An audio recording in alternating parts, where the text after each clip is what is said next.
Staying with us on the late night news. Now, in the latest from the spot-fixing controversy that rocked the entire cricketing world, Scotland Yard has stopped the tainted trio of Salman Butt, Mohammad Amir and Mohammad Asif from practicing with the team and will interrogate them in London tomorrow. The Pakistan Cricket Board had initially said that no action on tainted Pakistan players would be taken until the police investigations were complete.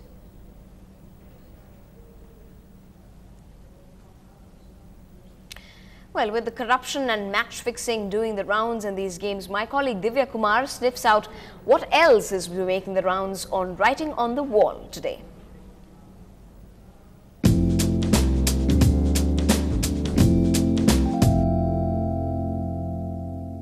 The person whose status update that we've taken on Writing on the Wall today seems to be a little annoyed with the Indian cricket team. Chitra Kumar says, "Thank God present Indian cricket team will not be accused of match fixing. Well, bookies only approach teams with winning chance to throw matches."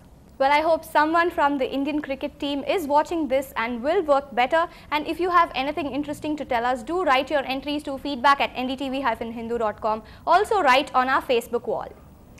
On to some national news now. The Bhopal gas leak case was back in the Supreme Court today, and the court has issued notices to 7 of the accused. This was on a petition by the CBI seeking to restore against them the stringent charge of culpable homicide, which attracts a maximum punishment of 10 years jail term. The top court was hearing a curative petition filed by the CBI, which wanted a reconsideration of the 1996 judgment, which diluted charges against former Union Carbide India chairman Keshub Mahindra and 6 others. However, the petition is silent on Warren Anderson, the then Union Carbide president. An environment activist, Nityanand Jairam, joined us to tell us what this development really means to his fraternity. But in any case, it is extremely good news. People will be watching this trial, and I hope that the outcome is good. This is an opportunity for the judiciary to redeem itself. Now, staying with national news, if Sharad Pawar was confused earlier about what the Supreme Court wants when it comes to food grains, well, there's no more room for confusion now. Making it clear as to who's calling the shots, the Supreme Court told the Additional Solicitor General, and I quote, "Tell your minister that free food distribution is our order, not a suggestion by us." Earlier this month, aggravated by reports, the Supreme Court had asked Pawar to give away grains to poor families instead of wasting it away at godowns.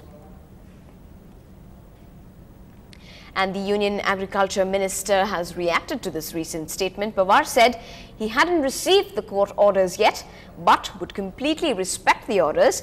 Earlier in the month, he said it was impossible to implement the Supreme Court's recommendations to distribute grains to the poor for free. Distribute करना possible नहीं, supreme court ने ऐसे कहा नहीं. Supreme court ने ऐसे कहा कि government should consider whether they can give at a cheaper rate or give to the free to the poor. In fact, whom to give, Supreme Court also said the poorest poor. AAY scheme is applicable to poorest poor, and there we are charging 2 rupees. We are buying wheat, our acquisition cost is somewhat near to 16 rupees, and we are selling at 2 rupees. So what Supreme Court has saying, we are already implementing.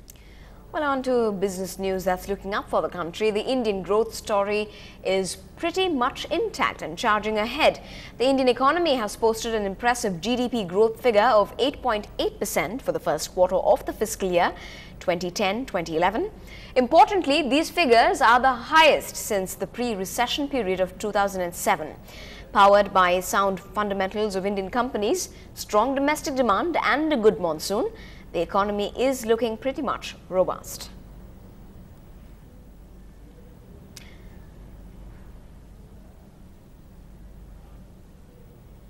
Well, the Commonwealth Games is definitely not looking like it's in the pink of its health. Dengue fever is the latest threat that's looming over the Commonwealth Games now, just over a month away, with the capital recording around 322 cases and the unofficial figure pegged much higher. Australia and Malaysia have issued health advisories to their citizens. planning to travel to India for the games, saying foreigners will have far lower resistance to dengue than the local people. Well, if you thought Delhi was the epicenter of dengue, can Namma city Chennai be far behind? Residents in Alvarpet have been under an attack for several years now, one that of mosquitoes. Roads have been dug up quite frequently in the area, and the rains further adds to the residents' woes. The residents complain that frequent stagnation of rainwater makes it a breeding ground for mosquitoes. Though there have been many complaints registered at the corporation, the authorities have only turned a blind eye to them.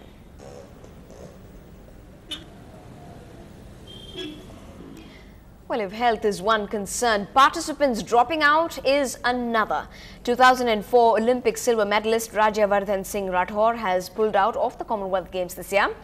Ahead of the selection trials for the Games, Rathore wrote on his Facebook account that he would not take part in the Games. He said, and I quote, "I know most will ask why.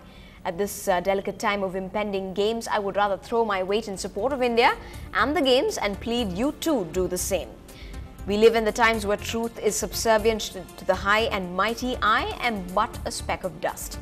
I'm hurt, but I can never be down. May God give us the strength to follow the harder right than the easier wrong. Wishing my teammates the very best, and I know it will be raining medals in the sport of shooting at Delhi," unquote. And finally, tennis ace Sania Mirza, who is battling to get back into the world top 50 following a wrist injury that sidelined her early in the year.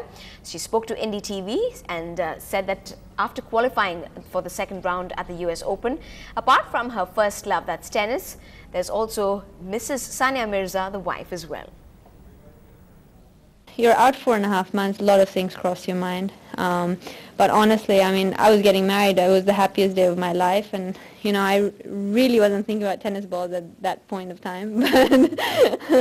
But you know, after it was over, I guess it helps to be married to another sports person. You know, you motivate each other, and, you know, he's a cricketer, and it's good. You train together, you help each other, and, you know, you inspire each other to work harder.